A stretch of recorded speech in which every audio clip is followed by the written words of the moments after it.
ఆసియాలో అత్యంత ప్రతిష్టాత్మక లైఫ్ సైన్సెస్ హెల్త్ టెక్ సదస్సుగా పేరుగాంచిన బయో ఏషియా 2026 అధికారిక పోస్టర్ను మంత్రి శ్రీధర్ బాబు ఆవిష్కరించారు.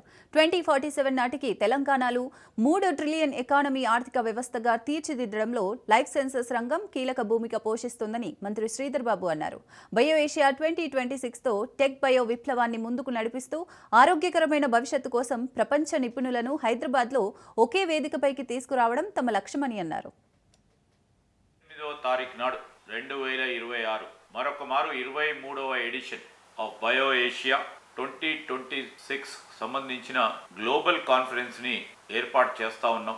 ఈ గ్లోబల్ కాన్ఫరెన్స్ కు సంబంధించి ప్రధానంగా లైఫ్ సైన్సెస్, అదేవిధంగా హెల్త్ టెక్ ఫోరం గత 22 మార్లు కూడా అనేక మంది పారిశ్రామికవేత్తలు, ఇన్నోవేటర్స్, ఇన్వెంటర్స్ కూడా ఒక వేదికపై కలుసుకొని వారి అభిప్రాయాలను, వారి సూచనలను పరస్పరంగా చర్చించడం, అనేక సందర్భాల్లో ఒప్పందాలు కుదుర్చుకోవటం, హైదరాబాదు తెలంగాణకు ఉన్న లైఫ్ సైన్సెస్కు సంబంధించి ప్రధానంగా ఉన్న ఇక్కడ టెక్నాలజీ స్ట్రెంగ్త్తో పాటు, ఇక్కడ ఉన్న స్కిల్తో పాటు, ఇక్కడ ఉన్న వాతావరణం, పారిశ్రామిక వాతావరణం ఉపయోగించుకొని ప్రధానమైన టాలెంట్ పూల్గా ఏర్పాటు చేసుకునే ప్రయత్నం జరుగుతూ ఉంది అనేక సంవత్సరాల నుంచి. ఈ రాష్ట్రానికి సంబంధించి ప్రధానంగా థీమ్ బయాలజీతో పాటు టెక్నాలజీని, data and deep technologies, cutting edge టెక్నాలజీస్ని రెండు కలుపుకొని రాబోయే కాలంలో డ్రగ్స్ డెవలప్మెంట్ కానీ, డిజైన్ చేయడానికి డయాగ్నోస్టిక్స్ విషయంలో కానీ పకడ్బందీగా పటిష్టంగా ఈరోజు హెల్త్ కేర్ సిస్టమ్స్ ముందుకు తీసుకెళ్లే ప్రయత్నం చేయాలని మా ఆలోచన దృక్పథంతో చాలా మంది కూడా పెద్దలు,